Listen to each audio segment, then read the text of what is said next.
Selamat siang dan salam sejahtera untuk kita semua. Jadi pada siang hari ini kita akan mendengarkan pemaparan materi terkait diseminasi modul 1.4 disiplin positif pendidikan guru penggerak angkatan 9 yang akan dibahas oleh Ibu Ariyanti SPD. Nah, sebelumnya marilah kita berdoa menurut kepercayaan masing-masing. Berdoa, saya persilakan.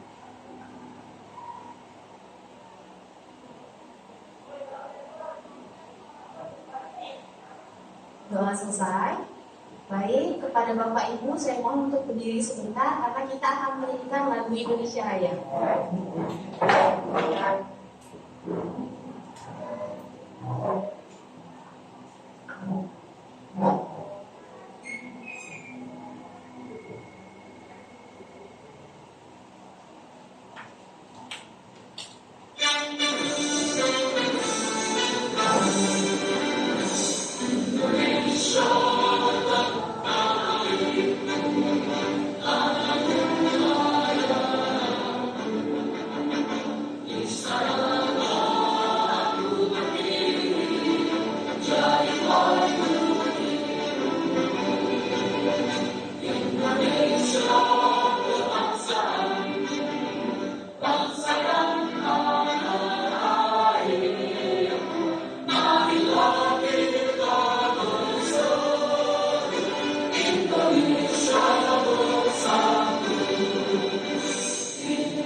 Baik, langsung saja kita masuk ke acara intinya. Kepada Ibu Ariyanti, waktu dan tempat saya persilakan.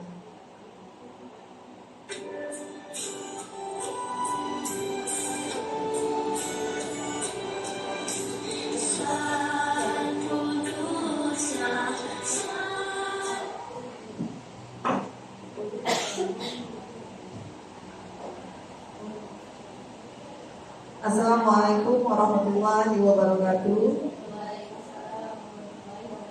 Sebelumnya saya ucapkan terima kasih kepada Bapak Ibu yang telah meluangkan waktunya untuk menghadiri diseminasi pembebasan modul 1.4 budaya positif. Diseminasi ini dilaksanakan untuk memenuhi tugas sebagai calon guru penggerak. Sebelumnya saya ucapkan banyak-banyak terima kasih kepada Bapak Ibu yang telah hadir untuk mengikuti diseminasi ini. Dan sebelumnya, sebelum kita masuk ke dalam materi ini, kita senam dulu sebentar. Ya Bapak Ibu, sekarang kita berdiri sama-sama.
Ya, Bapak Ibu terima kasih. Silakan kembali. Di sini saya akan memberikan tentang budaya positif. Budaya positif di sekolah yaitu nilai-nilai dan kebiasaan sekolah yang berpihak kepada murid agar mereka dapat berkembang menjadi pribadi yang kritis, penuh hormat dan bertanggung jawab. Perubahan paradigma. Untuk membangun budaya positif, sekolah perlu menyediakan lingkungan yang positif, aman, dan nyaman agar murid-murid mampu berpikir, bertindak, dan mencipta dengan merdeka, mandiri, dan bertanggung jawab. Disiplin dikaitkan dengan kontrol, dalam hal ini kontrol guru dalam menghadapi murid.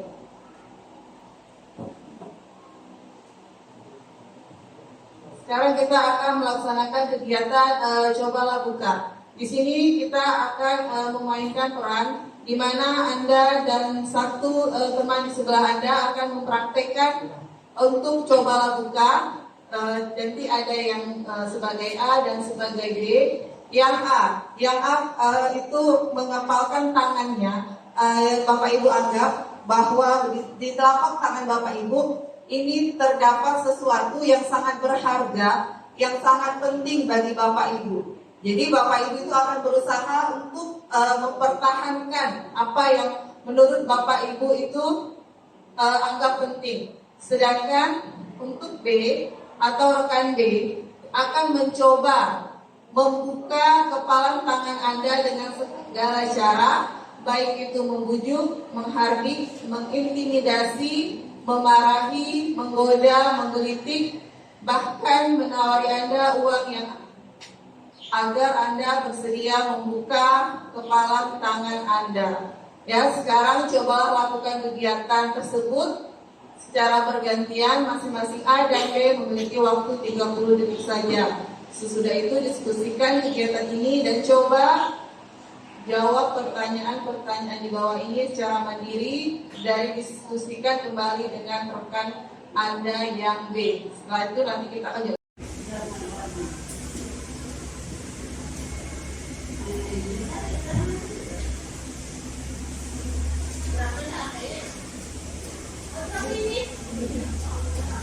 baiklah Bapak Ibu, sekarang kita akan coba mempraktekkan. Saya akan meminta contoh dari Ibu atau Bapak yang bersedia untuk mempraktekannya ya. Bapak atau Ibu yang mau? Nah Ibu ya. Silakan Ibu. Tidak saya dengar sedikit. Tidak saya tahu. Mau digantinya pakai apa lah? Saya kasih pekerjaan yang gajinya besar sekali. Kasih rumah hotel. Tidak uang yang tiada terhitung. Tidak mau sedikit mas saya lihat tidak boleh Bu. Tidak mau. Ya, dari tadi Bu Hesti dengan Ibu Nasya, itu Bu Nasya sudah berusaha untuk membujuk Bu Hesti untuk membuka kepalanya. Tetapi Bu Hesti tetap tidak mau, walaupun mau dikasih rumah, mau dikasih hotel, Bu Hesti tidak mau karena Bu Hesti menganggap dalam kepalanya itu ada benda yang sangat berharga dan sangat penting bagi Bu Hesti, sehingga apapun bujukan, apapun rayuan yang dilakukan Ibu Nasya, itu tidak berhasil untuk membuka kepalanya. Jadi dalam kegiatan ini kita bisa menarik kesimpulan bahwa yang memegang kendali ataupun kontrol untuk membuka atau menutup kepalan tangan itu adalah kita sendiri. Jadi kita sendiri yang memegang kontrol atas kepalan tangan kita, membuka atau menutup kepalan tangan kita itu tergantung pada diri kita masing-masing sesuai dengan kebutuhan dasar kita pada saat itu. Selanjutnya yaitu mengenai teori perubahan paradigma teori kontrol. Yang pertama yaitu ilusi guru mengontrol murid. Jadi kita sebagai guru itu seringkali menganggap bahwa kitalah yang mengontrol murid kita. Kita menganggap bahwa kitalah yang dapat mengontrol mereka sehingga mereka itu mau melaksanakan apa yang kita perintahkan ke mereka. Padahal sebenarnya bukan kita yang mengontrol murid, tetapi muridlah yang membuka kontrol dirinya agar dia mau dikontrol oleh orang lain. Di sini yang mengontrolnya adalah guru. Selanjutnya ilusi bahwa kritik dan saran membuat orang merasa bersalah dapat mengubah karakter. Yang ketiga, ilusi bahwa semua penguatan positif efektif dan bermanfaat. Jadi tidak semua penguatan positif itu efektif dan bermanfaat. Ada beberapa penguatan positif itu yang kurang efektif dan juga bermanfaat. Selanjutnya yaitu ilusi bahwa orang dewasa memiliki hak untuk memaksa. Ya, kita sebagai orang dewasa, kalau di sekolah kita sebagai guru, kita itu seringkali menganggap bahwa kita tuh berhak atas diri anak. Kita berhak untuk memaksa anak melakukan apa yang kita inginkan atau yang harus mereka kerjakan. Kita itu secara tidak langsung itu memaksa mereka untuk melakukan itu. Selanjutnya yaitu makna disiplin. Di sini disiplin itu dihubungkan dengan hukuman, padahal itu sungguh berbeda. Karena belajar tentang disiplin positif tidak harus dengan memberi hukuman. Justru itu adalah salah satu alternatif terakhir dan kalau perlu tidak digunakan sama sekali. Jadi di sini dikatakan bahwa disiplin positif itu tidak harus memberi hukuman, malah hukuman itu adalah alternatif terakhir yang digunakan. Malah jika perlu kita itu tidak perlu memberikan hukuman kepada anak-anak yang melakukan suatu perbuatan yang melanggar aturan, karena nantinya ketika anak itu melanggar suatu aturan dalam disiplin positif, kita ini diminta untuk mencari tahu alasan kenapa anak itu melakukan pelanggaran, dan kita juga berdiskusi dengan anak bagaimana cara untuk agar anak tersebut tidak lagi melanggar aturannya. Selanjutnya disiplin adalah kemampuan memerintah diri sendiri dalam mengontrol dan menguasai diri untuk memilih tindakan yang mengacu pada nilai-nilai yang kita hargai dengan penuh tanggung jawab tanpa perintah orang lain. Jadi di sini disiplin itu merupakan kemampuan diri kita sendiri bertanggung jawab terhadap diri kita sendiri tanpa terperintah oleh orang lain. Jadi disiplin yang sebenarnya yaitu kita itu memerintahkan diri kita sendiri dalam mengontrol diri kita, dalam menguasai diri kita untuk memilih tindakan yang akan kita lakukan. Jadi bukan berdasarkan sesuatu atau perintah dari orang lain. Selanjutnya yaitu nilai-nilai kebajikan. Nilai-nilai kebajikan adalah sifat-sifat positif manusia yang merupakan tujuan mulia yang ingin dicapai oleh setiap individu. Nilai-nilai kebajikan yang akan dicapai oleh anak Indonesia itu terdapat dalam profil pelajar Pancasila, karena saat ini dalam kurikulum yang kita gunakan itu sekarang tujuan akhirnya yaitu menciptakan anak yang berkarakter profil pelajar Pancasila. Profil pelajar Pancasila itu terdapat 6 dimensi. Yang pertama, beriman dan bertakwa terhadap Tuhan Yang Maha Esa dan berakhlak mulia. Yang kedua, mandiri. Yang ketiga, bernalar kritis. Yang keempat, berkebinekaan global. Yang kelima, bergotong royong. Dan yang keenam, kreatif. selanjutnya tentang motivasi perilaku manusia. Jadi setiap kegiatan yang dilakukan oleh manusia itu ada suatu dorongan, ada suatu motivasi mengapa manusia itu melaksanakan kegiatan tersebut. Yang pertama yaitu untuk menghindari ketidaknyamanan atau hukuman. Yang kedua, untuk mendapatkan imbalan atau penghargaan dari orang lain. Yang ketiga, untuk menjadi yang mereka inginkan dan menghargai diri sendiri dengan nilai-nilai yang mereka percaya. Untuk yang poin nomor 1 dan 2, ini merupakan motivasi intrinsik. Artinya motivasi ini berasal dari luar murid itu tersebut. Yang ketiga itu merupakan motivasi ekstrinsik. Artinya motivasi itu berasal dari dalam diri manusia itu sendiri, di sini yaitu murid. Jadi ketika murid sudah bisa menghargai dirinya sendiri, mereka itu sudah memiliki motivasi dari dalam dirinya sendiri.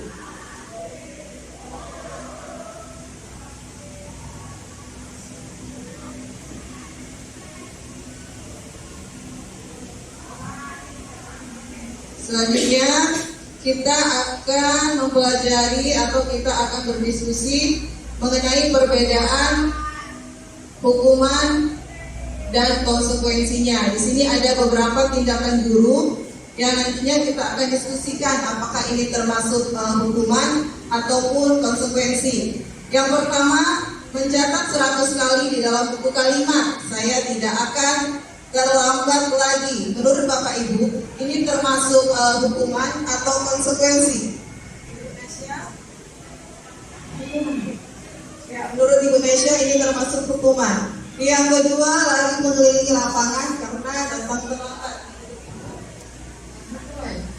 Ya, terima kasih Ibu, hukuman. Lanjut yang ketiga. Menurut Bapak?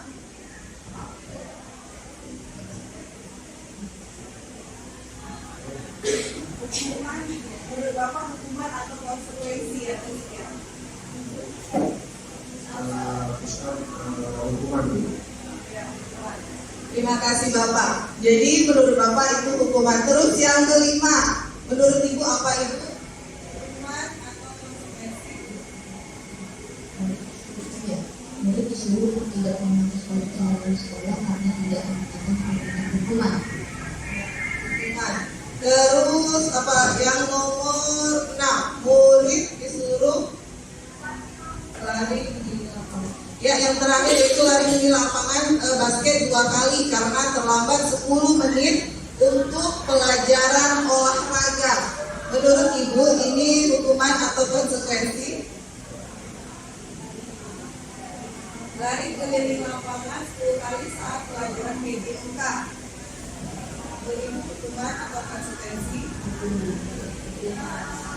Baik ya Bapak Ibu, terima kasih atas jawabannya. Sekarang kita akan bahas sama-sama untuk jawabannya. Yang pertama yaitu mencatat 100 kali di dalam bentuk kalimat.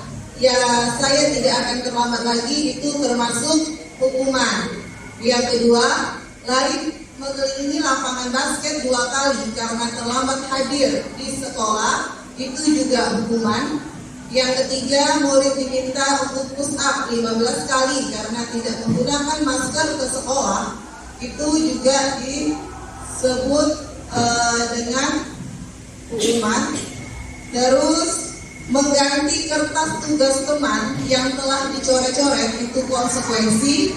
Membersihkan tumpahan air di meja tulis karena tersenggol pada saat belajar, itu konsekuensi.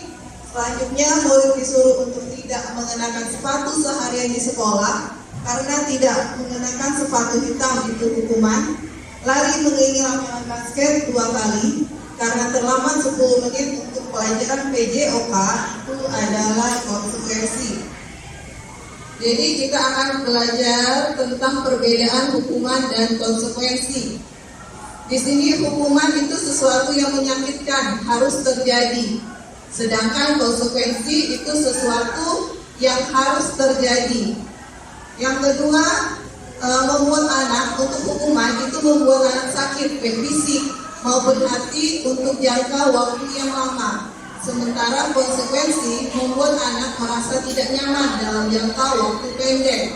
Yang ketiga, hukuman itu membuat anak membenci kedisiplinan. Sementara konsekuensi itu membuat anak menghargai disiplin.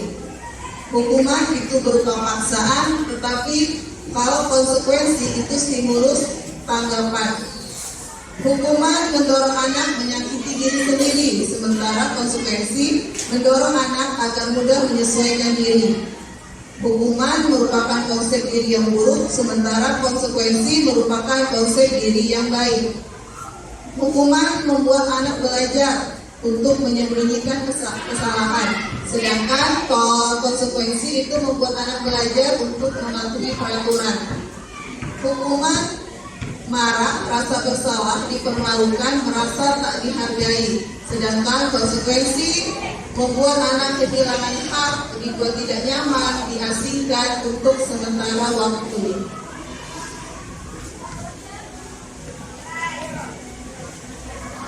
Terus selanjutnya yaitu pembentukan keyakinan kelas. Jadi dalam membentuk keyakinan kelas atau sekolah ini ada beberapa langkah-langkah yang harus kita buat. Yang pertama yaitu keyakinan kelas bersifat abstrak daripada peraturan yang lebih rinci dan konkret. Yang kedua, keyakinan kelas berupa pernyataan universal. Yang ketiga, pernyataan keyakinan kelas senantiasa dibuat dalam bentuk positif. Yang keempat, keyakinan kelas hendaknya tidak terlalu panjang sehingga mudah diingat dan dipahami oleh semua warga kelas.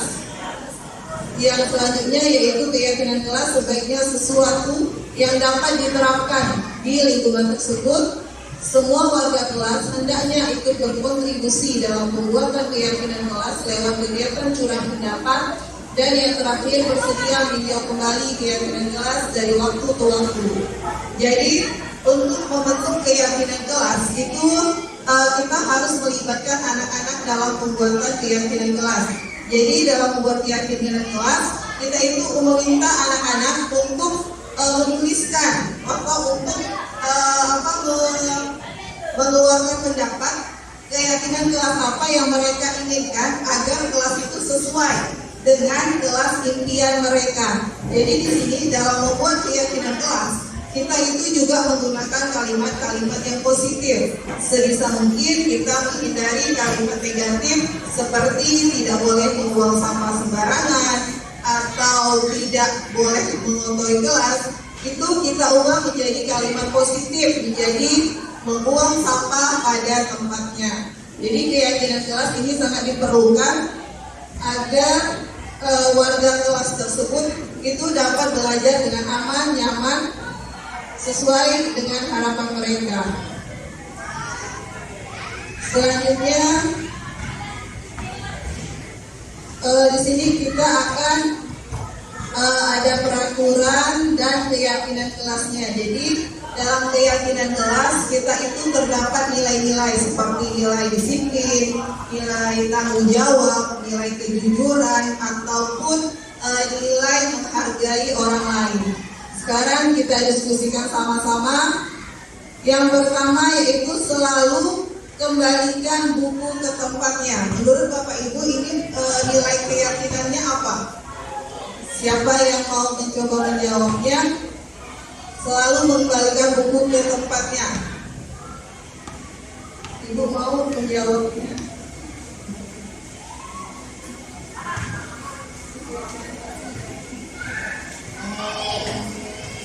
Disiplin, disiplin kerapian. Menurut Ibu yang pertama ini disiplin atau kerapian, ada yang lain?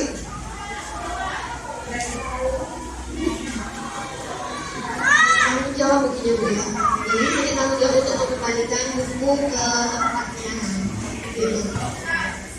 Jadi ada dua, ada kerapian, ada tanggung jawab. Selanjutnya yang nomor 2, dilarang mengganggu orang lain. Nilai keyakinan kelasnya yang terdapat dalam pernyataan ini apa? Menghormati orang lain itu diri sendiri. Menurut Ibu ibu itu menghormati orang lain dan diri sendiri. Yang ketiga, hadir di sekolah 15 menit sebelum pembelajaran dimulai. Nilai keyakinannya, Ibu Rahma. Menghormati orang lain dan komitmen terhadap tujuan. Ya, terima kasih Ibu Rahma. Selanjutnya yaitu dilarang melakukan kekerasan. Nilainya, nilai yang terdapat pada dilarang melakukan kekerasan. Apa? Ya, itu dilarang melakukan kekerasan. Itu nilainya, kelasnya apa? Ya, terima kasih. Ya, itu keamanan. Selanjutnya yaitu dilarang menggunakan narkoba. Ini narkoba itu sesungguhnya, bukan narkoba singkatan. Ayo, siapa yang mau? Kesehatan. Ya, menurut Ibu ini adalah kesehatan. Selanjutnya yaitu bergantian atau menunggu giliran. Ya, sabar. Kita harus sabar Ibu ya. Lanjut, menggunakan masker.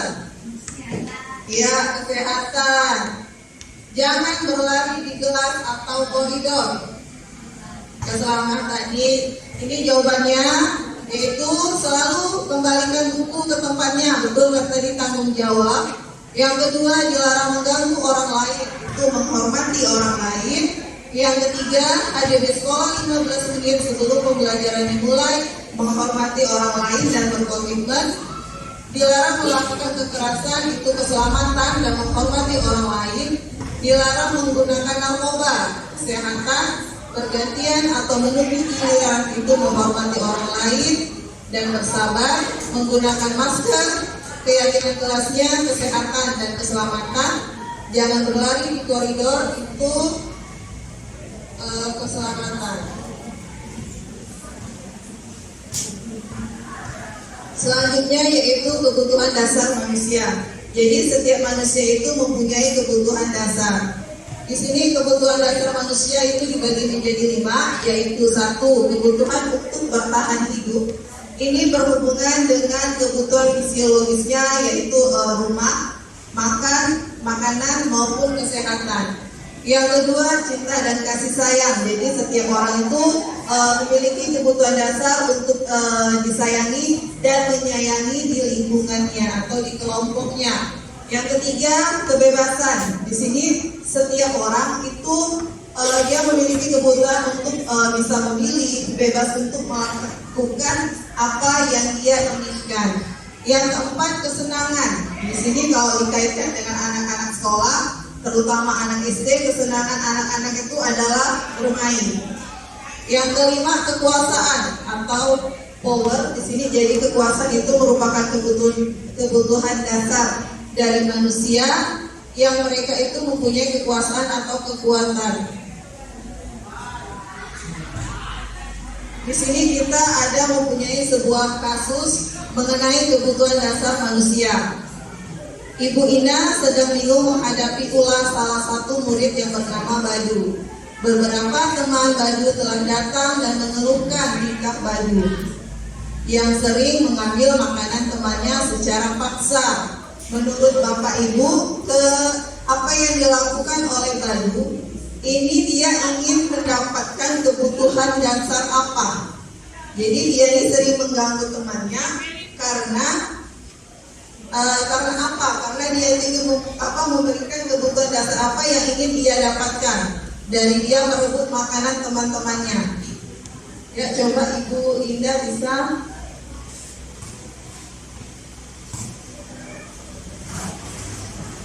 Ini sedang di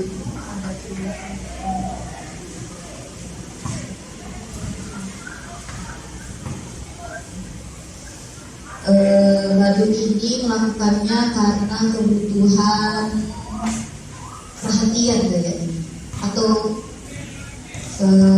makan. Sudah. Iya. Dia kebutuhan si Badu ini melakukan itu untuk mencari perhatian anak. Iya. Itu si Badu ingin memperhatikan. Ada pendapat lain? Sama? Ya. Jadi dari kasus ini kita bisa melihat dari kelima kebutuhan dasar ini. Kalau kita lihat dari konteks penerapan disiplin positif itu, Ibu Ina sebaiknya mencari tahu alasan Badu melakukan tindakan tersebut. Jadi di sini ada beberapa alasan Badu.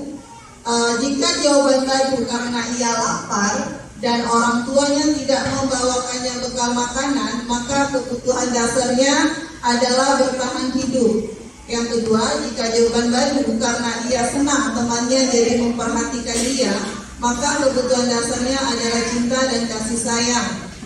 Yang ketiga, jika jawaban Badu merasa hebat karena temannya jadi takut dan menurut, maka kebutuhan dasarnya adalah kekuasaan atau ingin diakui kekuatannya atau kemampuannya.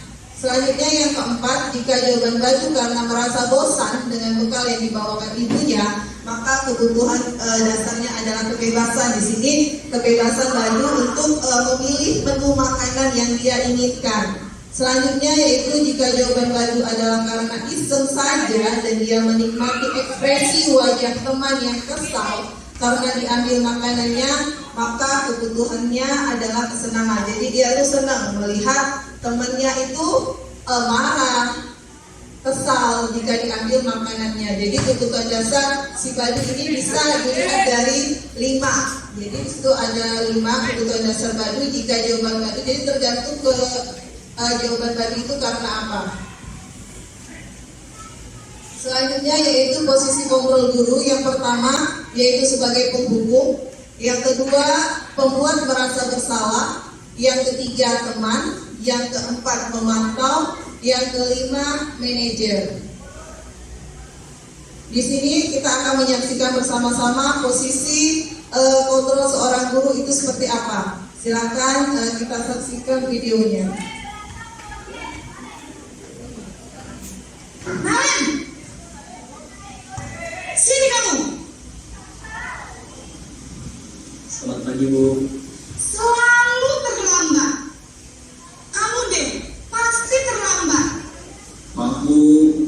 Saya Apa coba? Alasan kamu apa lagi? Kapan sih kamu tidak terlambat? Malas sekali ya kamu jadi anak. Saya Dasar malas. Gak kapok-kapok sih kamu. Sudah berapa kali terlambat? Sana, kamu keliling lapangan basket 2 kali. Kenapa saya harus ke lapangan basket, Bu? Kenapa? Kamu melawan ibu. Berani-beraninya jawab. Sudah terlambat, masih berani jawab pula. Sekarang, keliling lapangan basket 5 kali sekalian. Biar kapok. Cepat.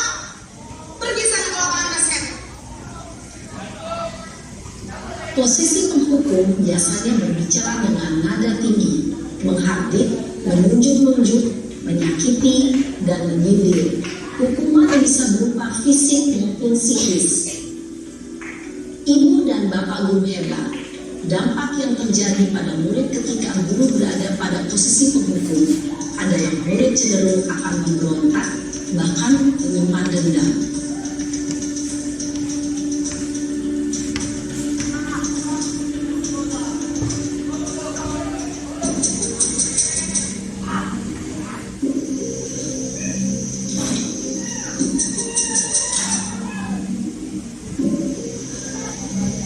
Nalan!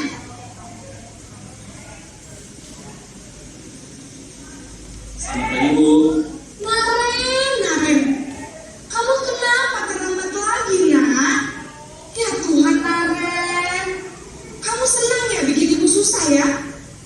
Kalau kamu terlambat lagi, nanti ibu yang ditegur bapak kepala sekolah, nak. Disangka ibu tidak bisa membina kamu. Duh, gimana ini?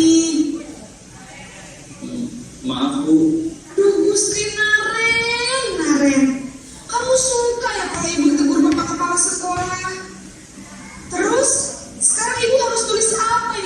absen. Ini kamu sudah sering terlambat loh.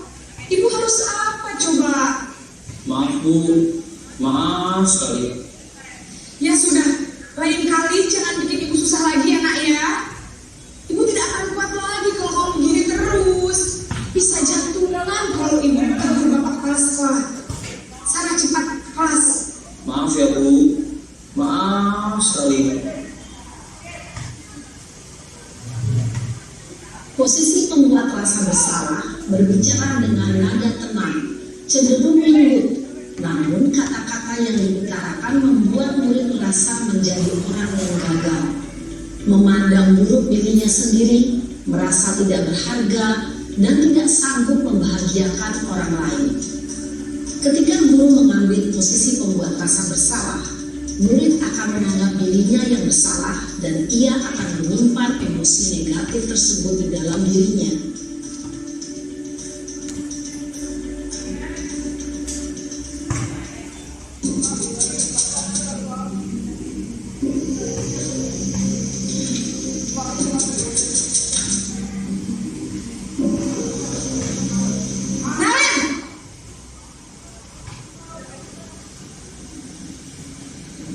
Selamat pagi Bu.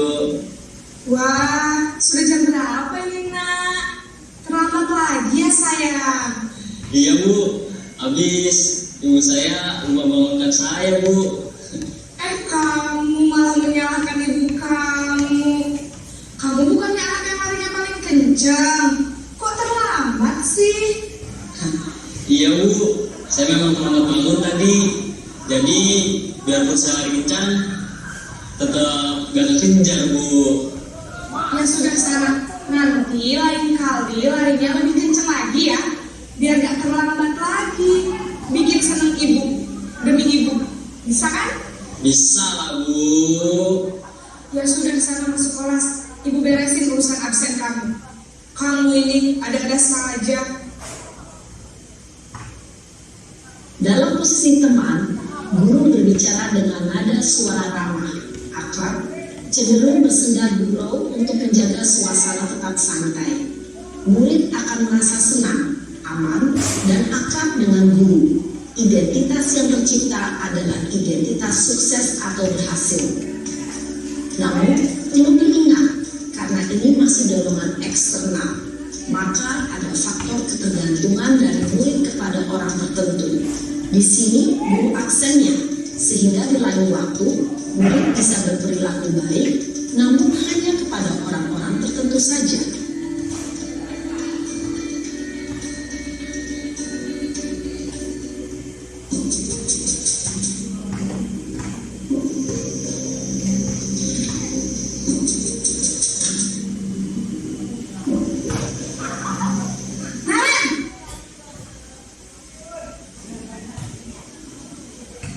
Selamat pagi Bu. Naren, apa peraturan sekolah kita tentang jam berapa kita harus masuk sekolah nak? Kita harus di sekolah jam 7 Bu. Iya betul, sekarang sudah jam 7.20. Naren sudah tahu konsekuensinya jika terlambat hadir. Paham Bu, saya harus tinggal kelas pas jam istirahat selama 20 menit. Ya benar, konsekuensinya demikian. Jadi nanti jam 9.30 pas istirahat, kamu harus tinggal di kelas, kerjakan tugas tambahan untuk ketertinggalan kamu, ya? Baik Bu. Posisi pemantau mengandalkan penghitungan atau data untuk mengontrol murid. Guru mengarahkan murid berdasarkan peraturan dan konsekuensi. Seorang pemantau menunjukkan bahasa tubuh dan ekspresi wajah yang datar dan cenderung formal.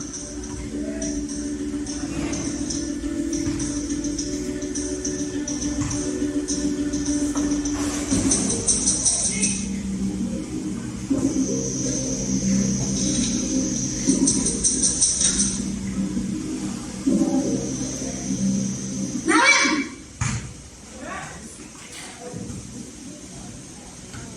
Selamat pagi Bu. Selamat pagi Naren.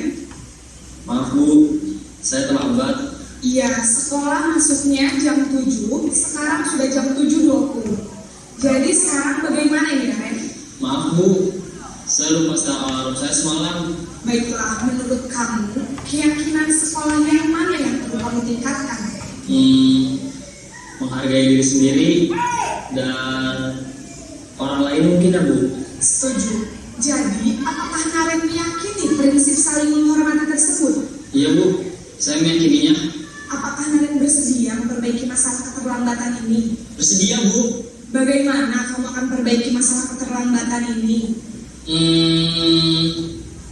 Saya akan coba untuk tidak lupa menyetel alarm saya Bu. Baik, kalau Naren lupa menyetel alarm di rumah, ada orang yang kira-kira bisa bantu mengingatkan tidak? Ada Bu, kakak saya, Kak Emma. Ada lagi selain Kak Emma? Selain Kak Emma, ada ibu saya. Baik, jadi yang mengingatkan Naren adalah Kak Emma dan ibu kamu ya? Kira-kira akan mulai setel alarm kapan nih Naren? Setelah pulang sekolah, akan segera saya lakukan. Baik, jadi Naren akan setel alarm untuk bangun besok pagi dan akan diingatkan oleh kakak dan ibunda Naren ya. Ada lagi yang mungkin perlu dilakukan Naren agar tidak terlambat bangun lagi? Tidak ada Bu. Baik Naren, terima kasih untuk kerjasama kamu. Sekarang kamu perlu kembali ke kelas untuk belajar. Baik Bu, terima kasih. Posisi manajer adalah posisi kontrol yang disarankan untuk membimbing murid memiliki sikap disiplin yang positif, yaitu murid yang mandiri, bertanggung jawab, dan dapat memecahkan masalah. Tujuan dari posisi ini adalah agar murid dapat berefleksi atas tindakannya. Guru akan dengan tulus memberikan pertanyaan-pertanyaan bermakna, sehingga membuat murid dapat belajar dari kesalahannya dan mencari sebuah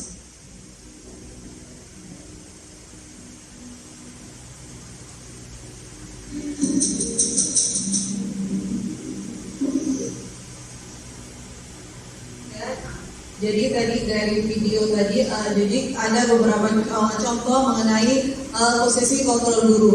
Jadi di situ ada penghukum, terus ada pembuat rasa bersalah, ada sebagai pemantau, dan juga sebagai manajer. Jadi dari kelima posisi kontrol tadi, jadi yang ideal yaitu yang manajer, karena pada posisi manajer seorang guru itu selain dia mencari tahu apa sebab anak itu terlambat, dia juga berdiskusi dengan anak untuk mencarikan solusi agar anak tersebut tidak datang terlambat lagi besok. Sekarang kita akan mencoba menjawab pernyataan-pernyataan yang sesuai dengan posisi mana kontrol gurunya.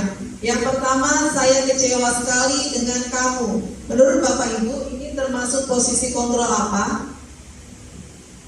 Saya kecewa sekali dengan kamu.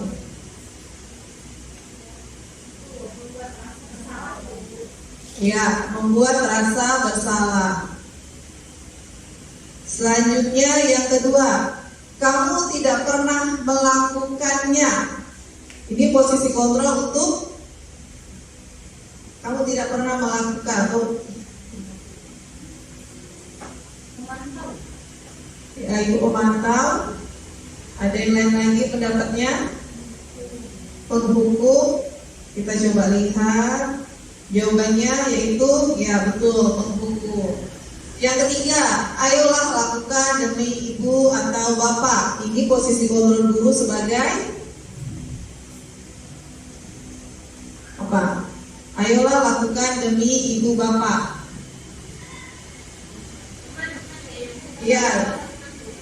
Ya, ini bahasa teman. Ayolah lakukan ibu dengan. Ya, jadi ini adalah posisi teman. Selanjutnya, bagaimana kamu bisa menyelesaikan masalah ini? Ini posisi kontrol guru sebagai. Ya, nanti dia ini bertanya kepada anak apa yang bisa menyelesaikan masalah dia. Jadi ini termasuk dalam posisi manajer. Yang terakhir, kamu tahu konsekuensinya jika datang terlambat. Di sini posisi kontrolnya ya adalah manajer. Kita lihat manajer atau ya pemantau. Jadi ini adalah posisi kontrol guru. Jadi di sini ada membuat merasa bersalah, penghukum, teman, manajer, dan pemantau. Jadi yang ideal itu kita sebagai manajer, tapi kita dalam kenyataannya kita tidak selalu menerapkan posisi manajer. Kadang kita juga menerapkan posisi penghukum, kadang memantau, membuat merasa bersalah. Jadi itu semuanya tergantung kepada situasi dan kondisi. Selanjutnya yaitu segitiga restitusi, merupakan proses menciptakan kondisi bagi murid untuk memperbaiki kesalahan mereka sehingga mereka bisa kembali pada kelompok mereka dengan karakter yang lebih kuat. Terus melalui restitusi, guru dapat membantu murid menjadi lebih memiliki tujuan disiplin positif serta memulihkan dirinya setelah berbuat salah, membantu murid untuk jujur pada diri sendiri dan mengevaluasi dampak dari kesalahan yang dilakukan serta memberikan penawaran bukan paksaan.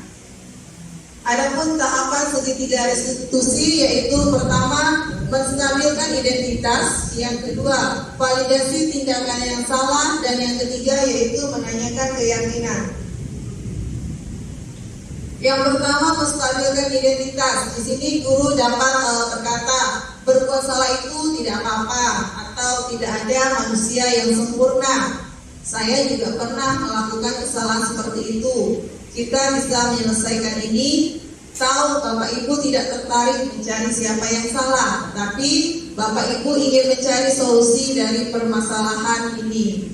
Dan yaitu kamu berhak merasa seperti itu. Jadi tahapan segitiga restitusi yang pertama, di sini kita berusaha untuk menstabilkan identitas anak. Kita tidak mencap anak itu bahwa dia itu salah, tetapi kita berusaha untuk menstabilkannya.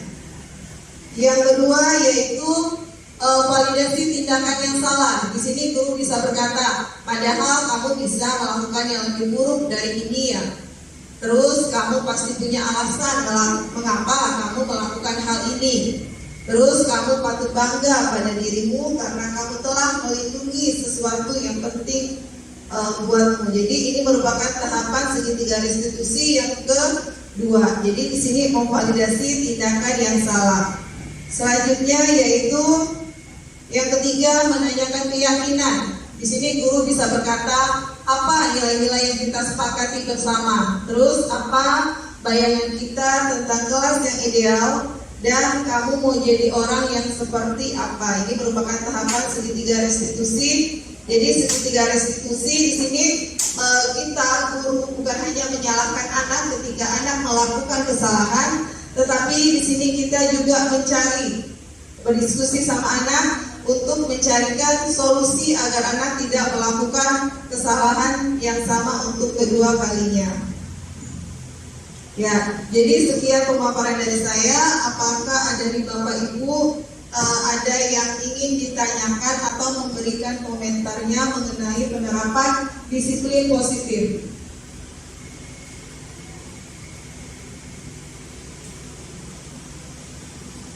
Ada Ibu?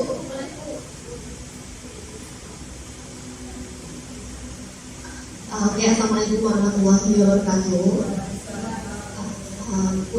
Di sini saya sedikit mau bertanya bagaimana apa perbedaan antara penyelesaian masalah menggunakan segitiga ada disiplin positif, kan ada yang tadi yang namanya segitiga restitusi. Nah terus kalau yang memberi efek jerah ke murid dengan menggunakan hukuman yang positif itu gimana Bu? Sama nggak sih sebenarnya hukuman positif sama menggunakan yang ini? Yang segitiga restitusi itu Bu? Soalnya kan hukuman positif juga sebenarnya tuh di situ ada tidak mencelakai siswa gitu ya, hukumnya tidak mencelakai siswa gitu. Bagaimana penjelasannya Bu? Ya, terima kasih Ibu atas pertanyaannya. Jadi di sini hukuman positif. Jadi tadi sudah saya sampaikan bahwa hukuman itu pemberiannya secara spontan. Jadi tidak direncanakan ataupun tidak ada kesepakatan. Saat anak itu melakukan kesalahan kita memberikan hukuman. Sedangkan kalau segitiga restitusi, di sini kita mengajak anak untuk berdiskusi.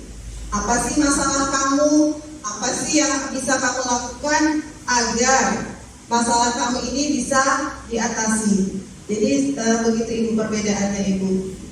Ada yang lain yang ingin ditanyakan atau memberikan penguatan mengenai penerapan disiplin positif?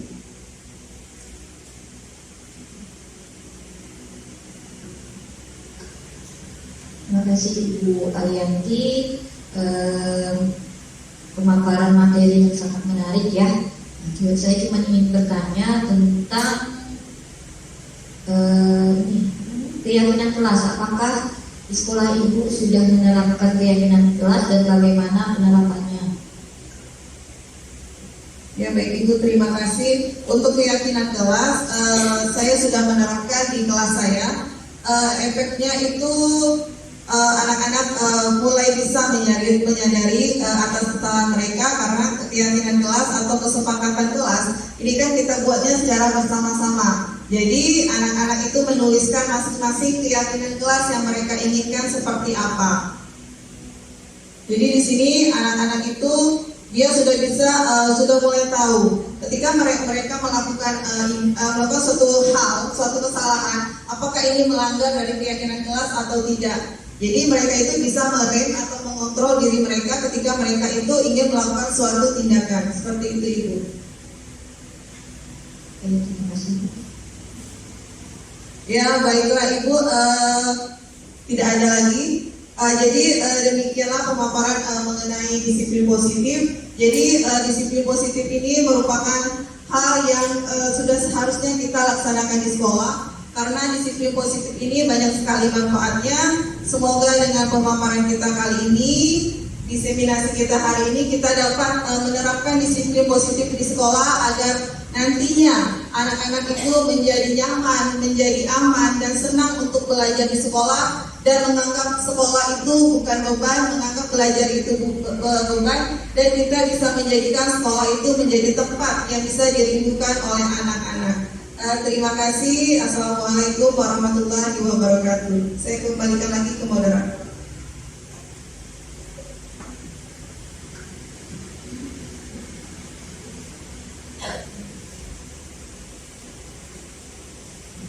Alhamdulillah sudah selesai kegiatan kita pada pagi hari ini, pada siang hari ini.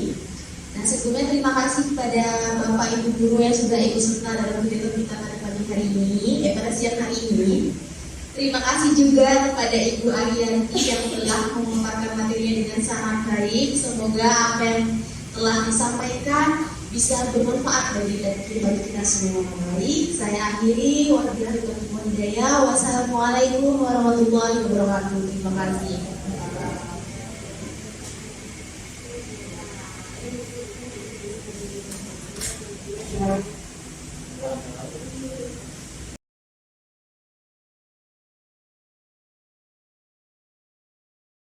Kita akan menulis kelas impian.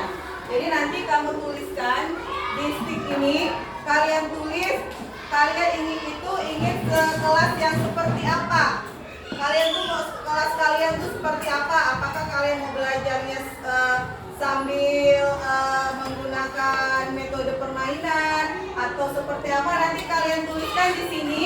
Kalian tuh mau kelasnya seperti apa? Paham? Paham. Nanti dibagikan, kalian tulis. Kalian tulis, kalian mau kelas seperti apa?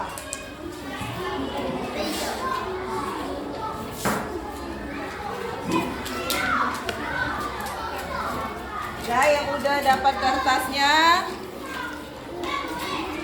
boleh kalian tulis.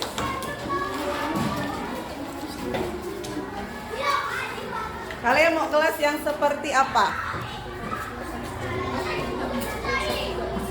Biar kalian senang belajar, kalian mau kelasnya seperti apa? Kita buat kelas kita menjadi kelas impian kita semua. Tidak usah.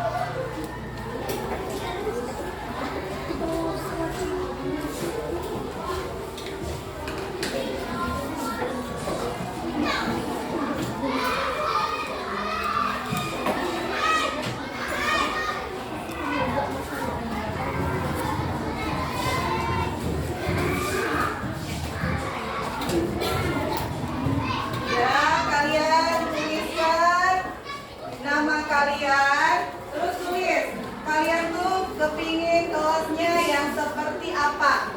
Nanti kalian maju satu-satu, kalian tempelkan di sini kelas yang kita inginkan selama di kelas 5C. Ada yang sudah selesai? Yang sudah selesai, silakan kalian tempelkan di depan.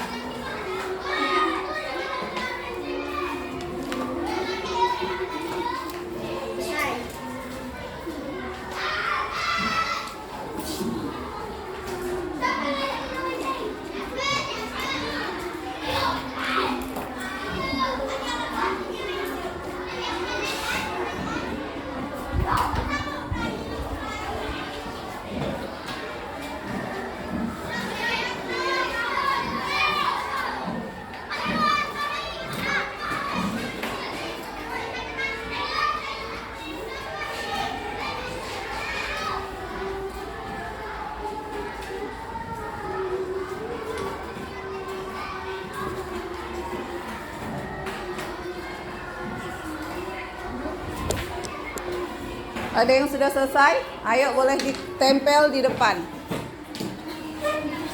Yang sudah selesai boleh kalian tempel di depan.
Sudah selesai?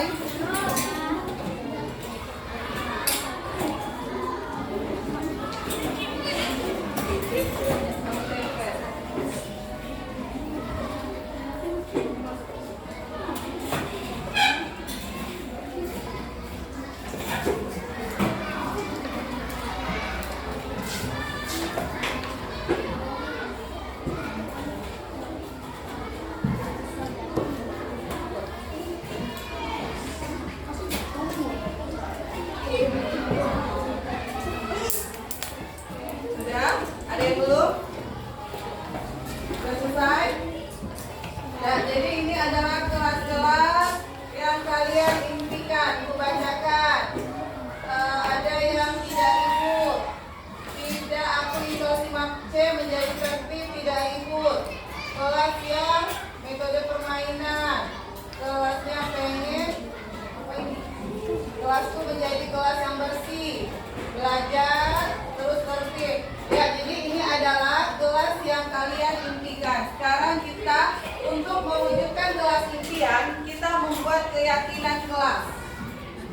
Keyakinan kelas, jadi agar kalian bisa mendapatkan atau mewujudkan kelas yang kalian inginkan, kita buat kesepakatan, kita buat keyakinan kelas. Jadi misalkan ketika kalian ingin kelasnya itu yang bersih, kalian harus apa? Kalian tulis nanti di note ini lagi, kalian tulis seperti apa cara kalian untuk mewujudkan kelas yang kalian impikan. Misalnya, kalian menginginkan kelas yang bersih, apa yang kalian lakukan? Kita buat kesepakatan kelas Dan nanti kesepakatan kelas ini akan kita laksanakan bersama-sama.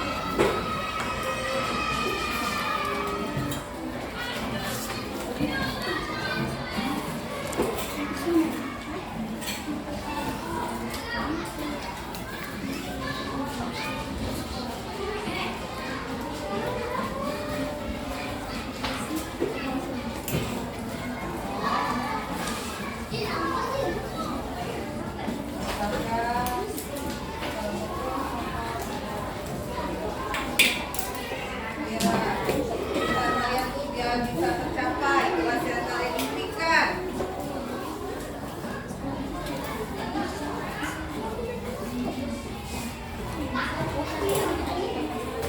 Ya, boleh kalian tulis nama kalian. Tulis nama kalian. Terus keyakinan kelas apa yang kalian akan laksanakan?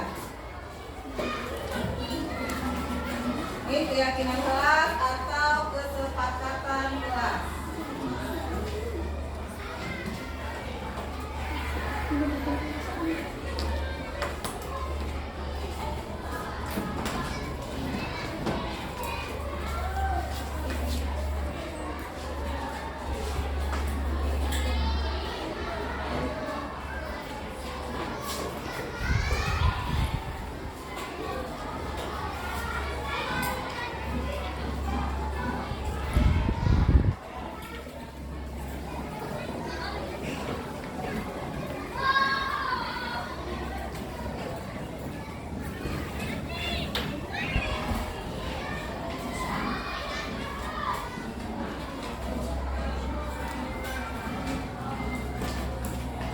Apakah sudah yang selesai?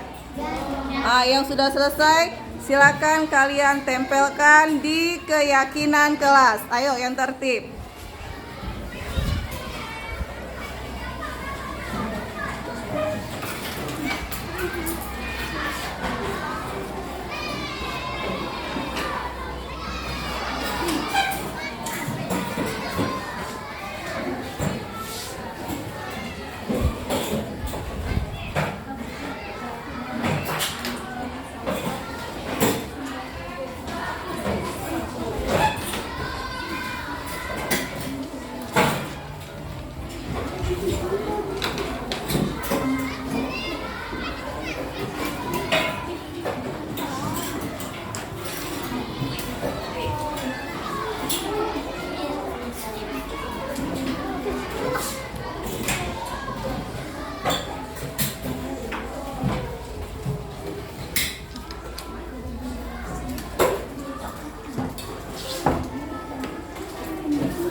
Ada lagi yang belum Tara? Udah? Tara tempelkan di depan, nak. Jadi ini ada kelas yang kita impikan, ada kelas, ada juga kesepakatan kelas kita. Jadi kesepakatan kelas ini harus kita laksanakan karena kita udah menyepakatinya. Nih, membuang sampah pada tempatnya. Terus tidak boleh berbicara saat guru menjelaskan. Ini adalah kesepakatan kelas kita. Jadi kesepakatan kelas ini harus kita laksanakan dengan penuh tanggung jawab. Bisa? Bisa.